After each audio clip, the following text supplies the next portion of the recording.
We welcome Braeden Moskowy to the rink from Team Dunstone. How you doing, Braeden? I'm doing great, Roddy. You should be.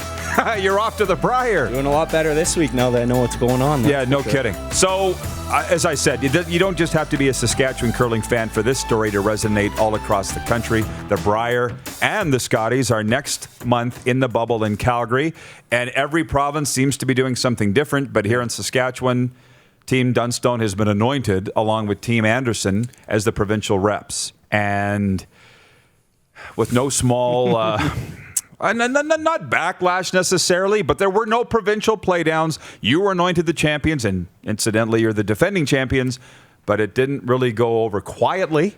Yeah, for sure. I mean, rightfully so, I think. I mean, if I was any other team but us, I wouldn't be too happy either. But unfortunately, that's the world we're living in right now. And running a provincial championship with 12 teams didn't matter. It wasn't possible with the restrictions. So, better be lucky than good, I guess, this year for us. That's for sure. Oh, well, no doubt. And by the way, those that would have been in contention in this province, people would remember Robin Silvernagel from the Scotties, from North Battlefort. She did a concession speech on the women's side. Colton Flash would have been your top competitor. He did a concession speech. It was very classy the way that they did it. And for Sask Curl, they were in a no-win. You know that, right?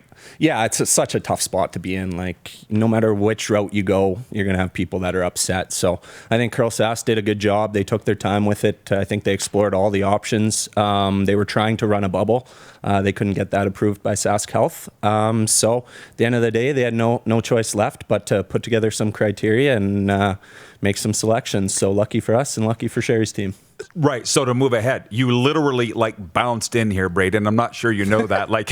How excited you are to know that you're going back to the Brier for now, what, a third straight year?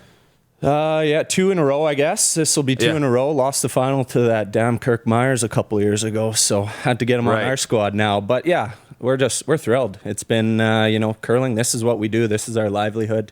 We've all kind of dedicated our lives to doing this and trying to chase this crazy Brier dream and goal of ours. So we're just excited.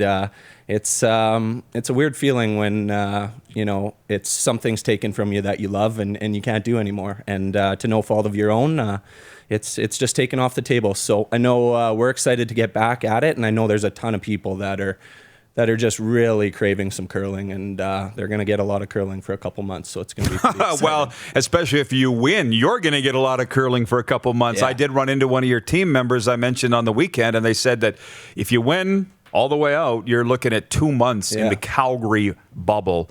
And listen, I've talked to the NHL guys, man. It's as hard on your head as it is on your body. Yeah. So what are you doing to get ready for that? Yeah, it's funny, actually. We just we had a Zoom yesterday afternoon, and that's one of the first things we started talking about is mentally preparing, because it's going to be a unique experience. From what I've heard of the NHL bubble, there wasn't a ton to do, same as the World Junior bubbles for hockey. So I know the Curling Canada has been in cahoots with the CCA, with the NHL, kind of taking what they did in their bubble, and it's going to be very similar. So, that's the biggest thing, I think, mentally preparing for, probably a lot of downtime in the bubble. It'll be great when we're curling, obviously, but that'll only be a few hours a day. So, a lot of Netflix, I guess, and a few games of cards with the boys are on tap. And hopefully they put in a golf simulator and certain things. I mean, the NHL had that. Yeah, I don't know if we're running with the same budget as the NHL did in their bubble. I know the NBA had barbershops and whatnot in theirs too, so I don't know if we're getting that full effect. But at the end of the day, it's a once-in-a-lifetime opportunity experience, hopefully. Hopefully they don't need to do this again. So just feel really, really lucky to have the chance to play in it. I know this is something we're going to look back and you're going to say, I played in that Brier, in that bubble, in that pandemic that year, right? Like, it's something you're going to talk about forever, and how cool would it be to win the damn thing? Well, the one thing is, because the NFL is still playing, they're not in bubbles, but highly stringent protocols, right, that nobody sees. And the thing is, when you mentioned the NHL, we saw the games, we didn't see the other 21 hours a day, right? It's just a sleight of hand, but you guys are high-level, top-end athletes, and obviously you're looking into it already, right? What's going to help you come out on top of this? Yeah, for sure. And I mean, that's I mean, we can't practice leading into the bubble. So, I mean, that's our focus right now, is finding out as much information as we can on it, and just so we can go in prepared. And I mean, that's our next order of business, is trying to find some practice ice, because curling, like hockey, is shut down right now in the province. So we haven't thrown a rock since November, and there is a few teams across the country that have been able to practice. Does that concern you? Yeah, that's a big concern. Yeah. Gushu's team's been practicing the whole time. So I think that's our biggest concern for sure, is trying to find some good practice time before we get out there somehow.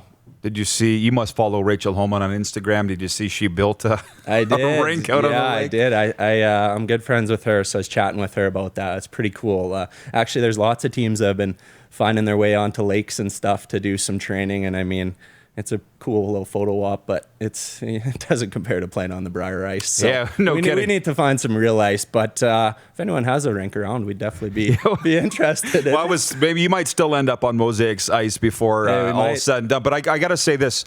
I know that you guys were anointed Team Dunstone by acclamation, basically, to represent this province. What do you know about the rest of the field?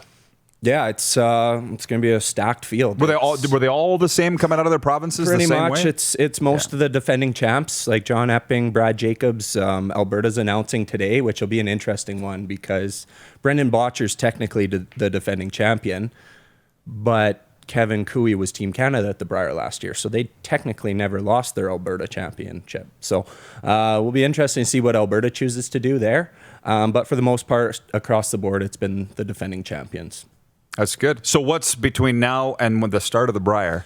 What do you got going on? Not a lot. Just like I said, there's not a whole lot we can do. I mean, we're training, off-ice training. We're doing a lot of mental training, that stuff. We're staying in touch with the guys, just doing as much of the little things as we can. But the biggest one is getting the reps in before. So this week will be about trying to work with hopefully the Sask government and see if we can get on the ice at some point before the Brier, or potentially maybe we go to Calgary early and can practice there. I'm not too sure what that looks like just yet. Well, Braeden, I appreciate you coming in. You know we're following very closely. Good luck. Thanks, and hopefully I don't see you for months. That just on TV. Hopefully the next time we're back in here, we got a friend, a tankard that we can bring by and tell some good stories from the bubble. Braeden Moskowy from Team Dunstone. They're headed to the Brier next month in the Calgary bubble. You're watching Rod Pedersen On Demand. For more of The Rod Pedersen Show, visit rodpedersen.com or follow Rod Pedersen on social media.